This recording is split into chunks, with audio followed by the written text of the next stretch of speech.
Les nombres rationnels. Si on est 4 et qu'on veut jouer à un jeu de cartes, ça marche. Par contre, si on est 5, on est pas mal emmerdé. Bah oui, parce que 32, c'est divisible par 4, ça fait 8 cartes par personne, mais ça n'est pas divisible par 5. Et puis les mathématiciens, ils sont arrivés, ils se sont dit, mais quand même, c'est dommage que des nombres comme ça puissent pas exister, 32 divisé par 5. On va inventer les fractions. Et donc les nombres rationnels, ce sont toutes les fractions qu'on peut construire à partir des nombres relatifs. Par exemple 1 demi, moins 5 divisé par 3, ou bien 47 divisé par moins 32. Imaginez vous êtes fermier et vous avez 3 clients qui vous demandent une vache. Bon bah la vache on va la découper en 3. Mais c'est pas sympa de découper une vache, du coup je vous propose on change de magasin. Bonjour, alors moi je suis Octave, marchand bio à Paris, ma boutique c'est Youpi Légumes dans le 13e. Venez avec vos propres bocaux en verre hein, parce que c'est sans emballage. Supposons que 3 clients demandent une carotte à Octave. Oui, bah si 3 clients me demandent une carotte bio non traitée par des pesticides, bah la carotte bio non traitée par des pesticides, je vais la découper en 3 parties égales et chaque client va récupérer un tiers de la carotte bio non traitée par des pesticides chacun. Oui, mais comment on sait ce que c'est un tiers de la carotte? Bon, bah on va mesurer la carotte en fait. Supposons que la carotte fasse 10 cm. Bon bah déjà ce qu'on peut dire c'est que 10 c'est 3 fois 3 plus 1. Donc on sait que chaque client aura au moins 3 cm de carotte à chaque fois. Par contre, le 1 cm qui reste, on ne peut pas le diviser par 3, donc ce qu'on va dire, c'est que c'est 10 mm. Et à ce moment-là, 10 mm, bah, c'est encore 3 fois 3 plus 1 mm. Et là, on peut continuer, qu'à la fin, on trouve que 1 tiers de carotte, c'est 3,3333333 à l'infini centimètres.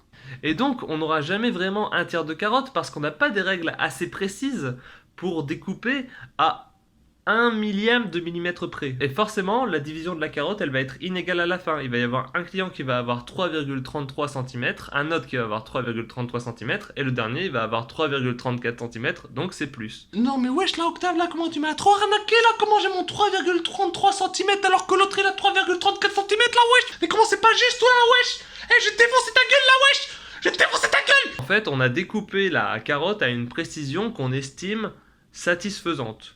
C'est-à-dire que 0,1 mm, ça semble être suffisamment peu de différence pour que les clients soient satisfaits.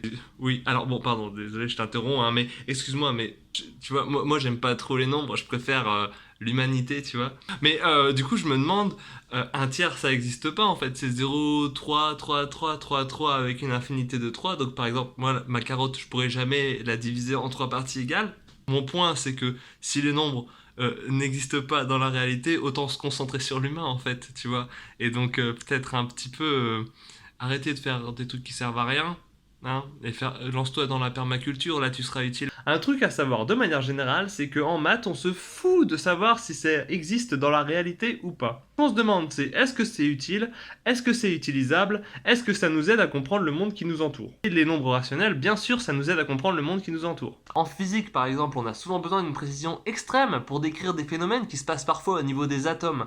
Et donc pour ça, on a besoin d'avoir une précision infinie. Et les nombres rationnels, ils ont cet avantage-là. Un tiers, on sait que c'est 0,3333333 avec une infinité de 3, et on peut écrire la précision qu'on veut. Si on veut 100 chiffres après la virgule, bah on aura 100 fois le chiffre 3.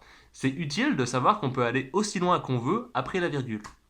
Et ça, c'est vraiment l'avantage des nombres rationnels. On peut toujours avoir une précision infinie après la virgule, parce que quand on a un nombre rationnel, on a toujours un motif qui se répète après la virgule. Par exemple, un tiers, bah, ça va être la répétition du 3, 3, 3, 3, 3, 3, 3 après la virgule. Et ça marche avec tous les nombres rationnels. Par exemple, un onzième, bah c'est 0,09090909090909. On a une précision infinie. Et selon les nombres rationnels, le cycle sera plus ou moins grand. Par exemple, 2 septièmes, bah c'est 0,285714, 285714, 285714. Et voilà, ça fait un cycle de 6 nombres, mais la précision reste infinie. Et en fait, quand on a un nombre à virgule qui cycle, c'est très facile de retrouver la fraction. Par exemple, 0,123, 123, 123, 123, 123 à l'infini, le cycle c'est 1, 2, 3. Et ben, ce nombre, en fait, c'est 123 sur 999. Si on en prend un plus compliqué, par exemple 0,6789, 6789, 6789, 6789, bah, ce nombre-là, c'est pareil, c'est 6789 divisé par 9999. Vous voyez, en fait, à partir d'un nombre où il y a un cycle, c'est très facile de reconstruire la fraction. Et parfois, le cycle ne démarre pas dès le départ. Par exemple, 0,033333333333. À ce moment-là, le premier zéro après la virgule n'appartient pas au cycle.